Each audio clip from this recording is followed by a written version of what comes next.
Bismillahirrahmanirrahim. Assalamualaikum warahmatullahi wabarakatuh. Waalaikumsalam. Baik teman-teman Al-Qalam semuanya, kembali lagi bersama kami dalam acara podcast Binsai, Bincang Santai. Bersama saya Muhammad Gofar Quran Sidik Dan dan saya Deko Bagswaya Handaka. nah kali ini kita akan membawakan podcast dengan tema Gen Z versus Overthinking. Oke. Nah sebelumnya narasumber kali ini itu sangat keren ya teman-teman, dan juga berkaitan atau relevan dengan tema kita saat ini, yaitu Bapak Aat Satria Primadi, SPC MA PhD. Oke. Sebelumnya Bapak Aat ini dulunya lulusan S1 UGM Fakultas Psikologi, lalu juga lanjut S2 di UGM juga Fakultas Psikologi dengan bidang yang spesifiknya psikologi sosial, lalu dilanjut S3 di Universitas Kebangsaan Malaysia yang dimana bidang spesifiknya yaitu juga psikologi sosial, seperti itu ya Pak? Ya, Tentu saja hal ini berkaitan dengan tema Binsai kali ini, yaitu tentang overthinking dan Gen Z, seperti itu ya Pak. Oke, sebelumnya kita sapa-sapa terlebih dahulu narasumber kita kali ini. Selamat siang Bapak Aat. Selamat siang Mas Deko dan Mas Gofar ya. Kabarnya gimana nih Pak? Alhamdulillah sehat walaupun cuaca panas sekali ya di Solo. Iya, ini Solo lagi panas-panasnya nih Pak. Tadi habis ada acara apa tuh Pak? Ya biasalah kegiatan dosen itu kalau nggak ngajar, penelitian ya pengabdian gitu aja Iya. ya. Benar. Kali ini kita bakal ngebahas suatu fenomena yang bisa dibilang itu juga sering muncul juga ya di saat ini juga, yaitu tentang overthinking gitu Pak kaitannya. overthinking. Nah, jadi menurut studi yang diungkapkan di Journal of American College Health itu menyatakan bahwasannya 47% mahasiswa itu mengaku sering mengalami overthinking nih Pak. Lalu artinya hampir setengah dari mahasiswa itu pernah merasakan overthinking seperti itu Pak. Nah, maka dari itu kita bakal membawa tema tentang overthinking ini Pak, dan dikaitkan dengan Gen Z, karena kan kita juga Gen Z gitu ya Pak. Lalu, oke. Mungkin bisa Mas Gofar? Ya. Jadi mungkin gini ya Pak, di era informasi yang begitu cepat, ya khususnya Gen Z ini sering mengalami yang namanya overthinking. Mungkin mulai dari besok tuh kita mau jadi apa, kemudian masa depan kita nanti seperti apa, besok kita itu bakal sukses apa enggak, itu kan membuat seseorang itu menjadi overthinking, apalagi di era sekarang ini yang dimana informasi itu begitu cepat beredar di sosial media. Padahal ketika kita sebagai seorang muslim itu Allah sudah menjanjikan ya Pak, bahwa binatang melata pun sudah Allah janjikan rezekinya. Akan tetapi kita sebagai manusia, sebagai Gen Z khususnya, kok masih istilahnya tidak percaya dengan hal itu. Seperti itu. Nah, menurut Bapak sendiri, kira-kira kenapa sih kok fenomena overthinking ini semakin marak di era digital ini, Pak? Ya, kita hidup di era digital ya. Jadi ada istilah namanya, kita sekarang ini hidup di zaman yang namanya zaman prasmanan digital ya. Prasmanan Jadi digital. kalau Anda mengibaratkan dengan sebuah pesta, kita ini sedang berada di situasi prasmanan digital. Tapi sayangnya memang kita sebenarnya manusia itu piringnya terbatas untuk mengambil itu.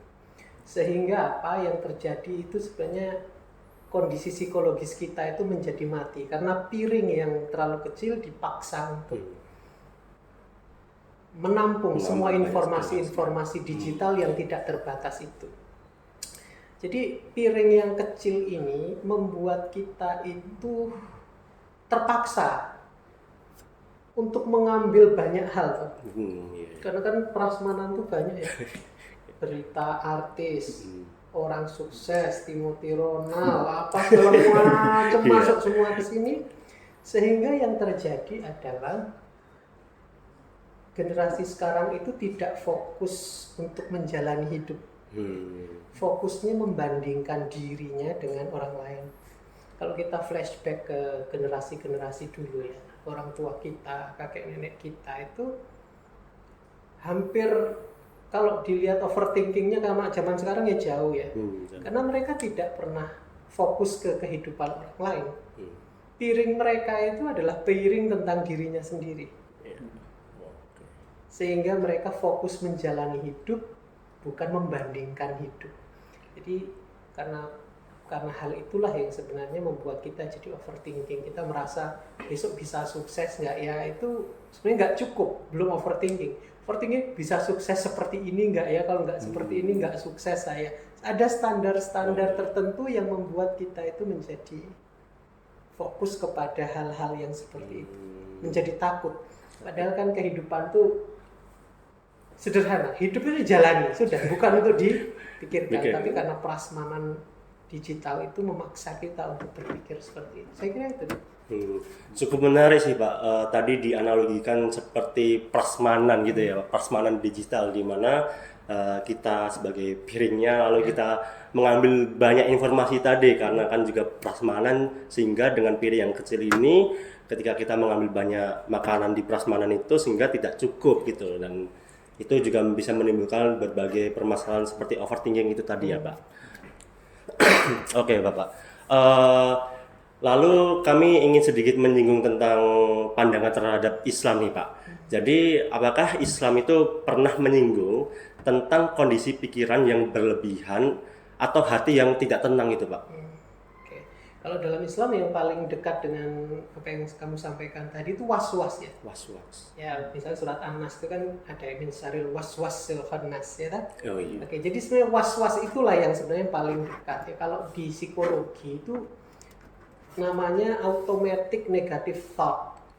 Jadi automatic negative thought itu sebenarnya was-was itu sendiri. Jadi pikiran negatif yang muncul secara otomatis, tidak terencana. Jadi Anda diam gitu, melihat tembok, tiba-tiba bes muncul. Nah itu namanya was-was. Nah Islam itu sebenarnya menjelaskan seperti itu. Nah tentu kalau konteksnya ini ya Islam mengatakan yang disebut syaitan itu. Ya. Nah itu adalah syaitan manusianya ya, karena kita menjadi was-was kalau dalam konteks apa tadi prasmanan digital itu kan sebenarnya kita sibuk untuk membandingkan dengan orang lain. Bisa jadi orang itu menjadi syaitan buat kita. Nah tentu syaitan di sini adalah yang menggoda kita, yang menggoda diri kita. Sebenarnya dia diam aja, tapi dia fungsinya sebagai penggoda. Kenapa? Kita selalu melihat, memaksakan seluruh makanan yang ada dalam prasmanan itu masuk ke piring kita yang kecil sehingga retaklah semuanya. Hati kita yang sebenarnya cukup untuk menampung nasi satu sendok itu menjadi pecah. Kenapa? Nah pecah inilah yang membuat rentan ya kita menjadi was-was. Setiap berpikir apapun was-was. Karena apa? Piring itu sudah tidak bisa menampung lagi. Kenapa? Udah retak. Anda masukkan pikiran apapun tembus. Was-was. Hati sudah mulai tidak bisa menampung. Saya kira Islam menggambarkannya seperti itu ya. Jadi was-was itu yang paling dekat, konsep paling dekat dengan overthinking. Lalu menurut pandangan Islam sendiri itu kira-kira bagaimana Pak? Sebenarnya kita itu diajarkan untuk menyikapi keresahan hati dan pikiran yang berlebihan itu. Oke, kalau dalam Islam itu sederhana ya. Hadis, misalnya ada hadis tentang mengikat unta. Ya. Jadi Islam itu sudah ikat untamu, kemudian tawakal, selesai. Nah, konsep tawakal ini sebenarnya itu adalah konsep bukan pasrah ya. Islam mengajarkan tawakal itu adalah kita menyerahkan hasil itu kepada Allah Subhanahu wa Ta'ala. Jadi ikat untamu itu maksudnya berusaha, berikhtiar. Jadi ikhtiar itu sendiri itu mengurangi was-was. Jadi kita sebenarnya stres, salah satu penyebab stres itu menurut penelitian mutakhir itu bukan karena apa-apa, itu justru karena apa? Karena pekerjaan yang bisa kita lakukan tidak kita lakukan. itu sebenarnya membuat kita stres. Begitu kita tidak lakukan, stres itu muncul. Oh, saya bisa kok, kemudian tidak. Artinya ikhtiar ini mengajak kita untuk segera melakukan apa yang kita bisa dan serahkan kepada Allah. Tawakal itu kepada menyerahkan kepada Allah. Nah, latihan itu. Lalu kalau begitu, kalau dibandingkan dengan konteks Islam tadi, orang apa tadi, overthinking itu dia sebenarnya dia kan tidak tawakal sebenarnya. Was-was itu sebenarnya kan tidak tawakal, Pak. Hasil itu kan kita tidak bisa mengontrol. Kita ngelamar kerja, lah yang menilai kan sudah tidak bisa kita kontrol lagi. Tapi overthinking itu seakan-akan mengambil alih pekerjaan Tuhan. Pekerjaan yang tidak bisa kita kontrol kan sebenarnya kita sudah serahkan kepada Tuhan. Nah, mengambil alih pekerjaan Tuhan ini yang dosa sebenarnya. Kita merasa kita bisa, kita pikirkan harusnya nanti bosnya nilai saya begini, itu sebenarnya bukan. Nah, sedangkan Allah itu sendiri adalah zat yang jika dirinya diserahkan, jika seseorang itu menggantungkan apapun kepada dirinya, Allah itu pasti mengatur untuknya yang terbaik. Jadi sebenarnya yang membuat kita bisa tawakal itu adalah keyakinan bahwa Allah kalau dititipi nasib itu pasti mengatur nasib kita dengan baik, walaupun kelihatannya nanti hasilnya nggak sesuai dengan keinginan kita. Nah, saya kira itu, jadi ikatlah untamu dan bertawakallah, sebenarnya sederhana itu aja. Oke, Pak. Tadi menarik juga ya teman-teman, terkait juga untuk mengatasi ke-overthinkingan ini menurut pandangan Islam itu juga sangat sederhana. Dengan konsep tawakal saja juga sudah menyelesaikan rasa was-was tadi, yang dimana tadi ikatlah untamu lalu bertawakallah. Oke. Lalu kita juga ingin menyinggung terkait juga fenomena yang lagi gencar-gencarnya nih, Pak. Apa itu? Nah, ini fenomena yang ada di sosial media nih, Pak. Akhir-akhir ini banyak berita di salah satu SMA yang ada di kota Banten, yaitu ada salah satu siswa laki-laki yang ditampar oleh kepala sekolahnya nih, Pak. Gara-gara siswa tersebut itu merokok di jam pembelajaran, seperti itu, Pak. Nah, lalu karena mungkin siswanya ini geram terhadap kepala sekolahnya, hingga akhirnya siswa itu melapor pada orang tuanya. Nah, orang tuanya yang merasakan ya memang itu anaknya, jadi mungkin merasa sedikit terganggu gitu ya, itu akhirnya melapor kepada kepolisian. Nah, menurut pandangan Bapak, fenomena tersebut itu bagaimana, Pak? Ya, oke. Ini ada perubahan ya kalau dari segi muridnya, tentu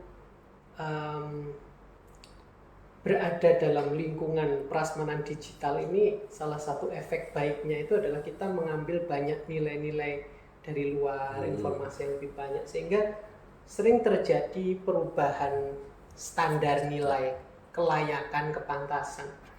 Nah, kalau dulu zaman saya itu masih SD misalnya, tahun 91, 92, itu guru menampar murid, memukul apa itu, kami terima dengan wajar aja, karena memang standar moral kami pada saat itu guru boleh, punya hak, dan itu maksudnya baik kalau memukul. Tapi lama-kelamaan kan sebenarnya nilai itu berubah ya, karena mungkin Gen Z melihat banyak contoh ya, misalnya membaca tentang gentle parenting atau macam-macam, sehingga mereka punya tata nilai atau merasa bahwa pendidikan itu seharusnya tanpa kekerasan. Tentu ini juga menyangkal ya bahwa pendapat-pendapat yang beredar ya, terutama yang di TikTok, yang dia menganggap Gen Z itu lemah, sebenarnya bukan lemah.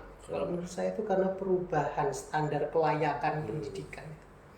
Ya, semakin banyak kita berhubungan dengan dunia luar yang maju dan lain-lain, kan mereka kan semakin soft. Kalau semakin maju negara kan masyarakatnya semakin soft. Nah, ini mereka banyak mengambil ya tata nilai dari negara-negara maju itu, kemudian merasa bahwa itulah yang ideal, sehingga ketika ada temannya ditampar atau dirinya ditampar itu merasa itu tindakan yang di luar batas, sehingga mereka melapor dan lain sebagainya. Ya sama juga orang tuanya kan berubah, orang tuanya juga pegang HP dan lain sebagainya kan, Iya. sehingga merasa itu sebuah ketidakpantasan sehingga dia lapor polisi dan lain sebagainya. Iya. Jadi saya kira itu salah satu faktor. Tentu faktor yang lain bisa kita diskusikan ya. Iya, betul. Tapi ini saya mencoba mengaitkan ya kaitannya dengan tadi prasmanan digital itu. Oh, Nah, oke. seperti itu.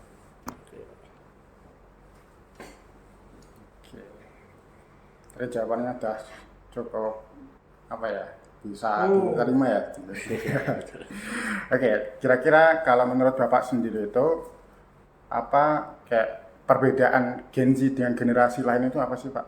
Kan kalau mungkin kita lihat ya, kalau kita di Indonesia sendiri itu Gen Z itu kayak dipandang sebagai orang yang lemah. Mungkin sedikit-sedikit kayak tadi mungkin dari kasus tadi ya, sedikit-sedikit lapor ke orang tuanya, sehingga mungkin dari perusahaan pun ada beberapa yang mengatakan bahwa Gen Z itu lemah, kemudian ada beberapa juga yang bahkan memblacklist Gen Z itu sendiri dari perusahaan mereka. Nah, kira-kira yang membedakan Gen Z dengan generasi lain itu apa sih Pak? Kalau generasi sebelumnya ya tentu kalau generasi, kenapa tadi Anda kaitkan dengan perusahaan ya? Memang kalau perusahaan punya cara pandang sendiri, punya POV sendiri. Mereka lebih suka apa namanya pekerja yang tahan banting. Tahan banting itu maksudnya ya bisa disuruh-suruh, tanda petik bisa disiksa lah gitu mereka, dan tidak protes kan gitu. Itu paling disukai kan. Nah, sedangkan Gen Z tadi hidup di alam yang prasmanan digital yang memungkinkan mereka mengakses informasi tentang moral, keadilan yang lebih soft, sehingga mereka tidak fit dengan keinginan pemilik modal. Sedangkan ya generasi-generasi sebelumnya tidak merasa itu penting. Yang paling penting adalah dapat uang, bisa menghidupi gitu ya. Dan mereka memang tahan banting karena memang dididik dengan cara kolonial tadi ya sudah biasa. Jadi sudah biasa. Jadi makanya ada seorang direktur Bank BCA itu memang mengakui memang kami tidak menerima Gen Z dan lain-lain, tapi kenapa? Karena tidak tahan banting. Terus lalu gimana biar tahan banting gitu, ditanya sama audiensnya, dia jawab ya harus biasa dibanting. Biar tahan harus dia biasa dibanting. Jadi mungkin ada apa ya gap ya antara standar moralitas anak-anak Gen Z dan apa ya kepentingan pemilik modal perusahaan itu yang nggak nyambung ya, sehingga Gen Z menjadi tidak diterima. Tapi nanti kuat-kuatan kok, nanti misalnya Gen Z-nya lapar kan ya hanya mau dibanting juga kan? Atau nanti kalau perusahaannya juga kekurangan pegawai kan ya mau juga ngikuti standar Gen Z kan. Saya kira gitu, kuat-kuatan aja. Iya, berarti artinya perbedaannya juga karena adanya gap tadi ya, antara generasi tadi, sehingga menyebabkan Gen Z itu ada stigma bahwasannya Gen Z itu dianggap lemah, dan hingga akhirnya ada perusahaan-perusahaan besar yang akhirnya memblacklist Gen Z itu sendiri. Oke Pak, cukup menarik ya Pak. Lalu kita juga ingin bertanya nih Pak terkait juga tentang Gen Z itu sendiri Pak. Nah, menurut Bapak kenapa Gen Z itu lebih cenderung gampang overthinkingnya ketimbang generasi sebelumnya gitu Pak? Oke. Mereka gampang overthinking itu memang karena memang mereka tidak biasa menjalani hidup. Kebiasaan mereka adalah membandingkan hidup. Nah, jadi karena kebiasaan membandingkan hidup ini dari tadi ya, kacamata prasmanan digital itu kan memaksa mereka membanding-bandingkan hidup. Nah, kebiasaan membandingkan hidup ini itulah yang membuat mereka lebih rentan daripada generasi-generasi sebelumnya yang mereka dibiasakan hanya untuk menjalani hidup. Hanya untuk menjalani hidup, pokoknya bertahan gitu aja sudah, dapat ya syukur, enggak nanti insya Allah ada begini rezeki, cuma begitu. Memang dibiasakan begitu. Nah, ini yang membedakan sebenarnya kenapa kok kemudian muncul generasi sekarang yang teknologi itu yang lebih ya dipaksa atau terbiasa untuk membanding-bandingkan, sehingga mereka bisa dilihat lebih rentan ya, overthinkingnya lebih tinggi dan lain sebagainya. Itu saya kira faktor utama.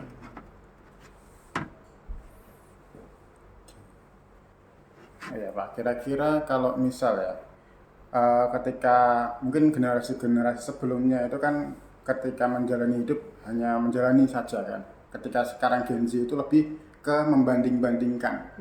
Nah itu tuh kira-kira yang menyebabkan Gen Z itu membanding-bandingkan hidupnya dengan kehidupan orang lain itu apa sih Pak? Apakah dari media sosial itu menjadi salah satu faktor yang membuat Gen Z itu membandingkan hidupnya dengan kehidupan orang lain, atau ada faktor lain selain itu?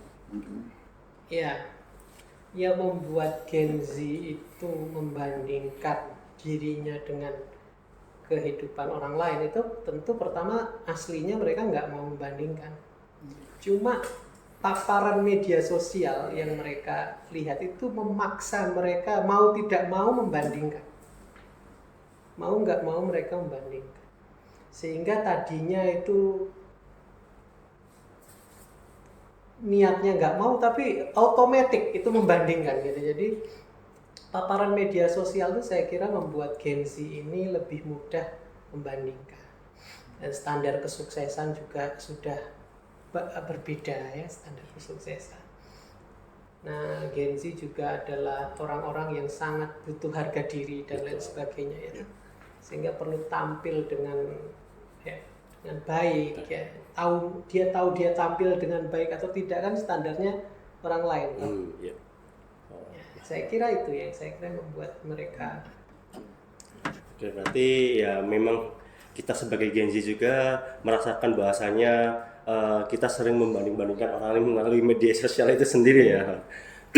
Nah, kalau ngomong soal komparasi ya atau membanding-bandingkan, tentunya di Gen Z itu sendiri juga kebanyakan sekarang kan juga seorang mahasiswa gitu ya Pak. Nah, ketika seorang mahasiswa itu memiliki kecemasan terhadap saat mereka itu lulus, itu memiliki kecemasan seperti apakah aku nanti bisa dapat kerja, apakah aku nanti bisa dapat kerja dengan gaji yang layak dan lain sebagainya. Nah, kami ingin bertanya terkait tentang pandangan Islam Pak. Jadi apakah ada tips dari pandangan Islam itu untuk mengatasi ke-overthinkingan ini Pak, terkait juga tentang masa depan? Oke, kalau dalam Islam itu sebenarnya semua ibadah kita itu sebenarnya terapi ya. Terapi. Tapi gini, yang Islam inginkan itu adalah kita itu tetap berikhtiar dan tetap tawakal. Itu yang diinginkan Islam. Jadi maksudnya adalah kita tetap berusaha apapun itu, tapi tawakal itu penting. Karena tawakal itu berarti menyerahkan semua urusan yang telah kita usahakan ini kepada Allah. Dan Allah itu adalah sebaik-baik pengatur urusan. Mungkin kita merasa bahwa standar hidup kerja atau standar hidup saya masa depan selalu harus begini, begitu, begini, gitu. Itu tanda bahwa kita itu belum mau menyerahkan ini kepada Allah. Karena kita merasa standar hidup yang seperti kita pikirkan itu yang baik. Padahal Allah mengatakan jangan atau belum tentu yang kamu anggap baik itu baik untukmu, atau yang kamu anggap jelek itu sebenarnya jelek untukmu itu juga belum tahu. Makanya Allah itu menginginkan kita tawakal. Serahkan urusan ke Dia. Allah itu tempat bergantung Allah. Nanti Allah yang akan mengatur. Nah, Gen Z itu belum terlatih untuk itu. Belum terlatih untuk meyakini itu. Sehingga tetap saja mereka merasa tidak bisa hidup kalau gaji segini, tidak bisa hidup kalau tanpa ini. Nanti kalau punya anak 3 gimana membiayainya dan lain sebagainya. Padahal sebenarnya itu bukan urusan Anda, gitu kan? Bukan urusan Anda, itu urusan rezeki, urusan apa itu urusan masa depan. Kalau kita serahkan pada Allah, selesai. Nanti Allah yang akan mengatur gimananya. Nah itu yang sebenarnya Gen Z itu memang perlu dilatih untuk tawakal. Sedangkan kalau orang-orang dulu memang hidupnya memang terlatih tawakal. Apa ya? Orang-orang dulu itu terlatih tawakal. Gitu. Jadi saya kira gitu. Iya, berarti kita juga sebagai Gen Z tadi harapannya juga bisa melatih ketawakalan itu ya. Karena ya memang ke-overthinkingan itu bisa disebabkan karena kita kurang yakin untuk menyerahkan segala hal itu terhadap Allah itu ya Pak. Jadi muncullah beberapa pemikiran-pemikiran nanti aku bisa sukses atau enggak, aku nanti bisa dapat pekerjaan yang aku inginkan atau enggak, dan lain sebagainya. Oke Pak. Nah, kami ingin mungkin biar lebih santai juga ingin tahu nih Pak tentang pesan-pesannya Bapak terkait juga tentang di era digital ini, juga terkait tentang overthinking dan sebagainya. Kalau harus disuruh merangkum dalam satu paragraf atau dua paragraf selama 2 menit ya Pak. Bagaimana seharusnya seorang muslim itu menyikapi hidup di era overthinking ini Pak? Oke, baik. Jadi yang perlu diingat gini ya saudara sekalian, hari ini itu adalah hari yang dulu pernah kalian khawatirkan. Nah, kalian hidup hari ini itu dulu pernah kalian khawatirkan. Oh ternyata nggak terjadi apa-apa juga kan, biasa. Ya terjadi tapi ternyata saya bisa melewati juga. Jadi sebenarnya apa yang terjadi di masa depan kita itu nanti kalau sudah sampai ke sana tidak ada apa-apa. Karena hari ini dulu pernah kita khawatirkan juga. Nah kalau dari sisi agama Islam ya jelas ya bahwa kita perlu memegang kendali atas apa yang kita bisa ikhtiarkan dan lepaskan kendali atas apa yang tidak bisa kita kendalikan. Lepas kendali, berusaha untuk lepas kendali. Kita sudah belajar ngerjakan UTS UAS, nggak usah mikirin tuh dosennya salah, jangan-jangan salah menilai punya saya ini, lepaskan kendali karena itu sudah bukan kendali Anda lagi. Nah, jadi kendalikan apa yang bisa Anda kendalikan, lepaskan kendali apa yang nggak bisa Anda kendalikan, dan yang paling penting itu husnudzon dan tawakal kepada Allah. Penyakit zaman sekarang itu tidak bisa husnudzon pada Allah. Sukanya ngarani, rezeki itu harusnya begini, hidup layak itu harusnya begini. Kalau saya tidak begini nanti jadi begitu. Kayaknya kita ini yang mengatur takdir. Nah, mungkin Allah itu menghukum kita dengan overthinking itu karena kita sudah mengambil hak Dia mengatur kehidupan Anda. Anda merasa mampu mengatur, mengendalikan, itu sama dengan Anda mengambil hak Allah dalam mengatur umat manusia. Dan itu mungkin saja Anda diberi overthinking agar kamu kembali untuk tawakal. Saya kira itu dari saya. Oke, sudah terjawab semua ya teman-teman tadi terkait tema kita pada Binsai kali ini berkaitan dengan Gen Z versus overthinking. Bahwasannya masa depan yang dulu kita impi-impikan itu adalah sekarang, dan sekarang pun mungkin masih ada lagi masa depan yang kita inginkan lagi, yaitu hari esok. Karena sesungguhnya itu waktu di dunia itu hanya terbagi menjadi 3. Yang pertama adalah kemarin, hari ini, dan hari esok. Kemarin adalah sesuatu yang telah kita lewati, kemudian hari ini adalah sesuatu yang kita jalani, dan hari esok adalah sebuah misteri yang belum tentu kita bisa mendapatinya. Seperti itu. Jadi pesan untuk teman-teman semuanya, di era yang serba cepat ini wajar ya, kalau kita sering terjebak dalam overthinking.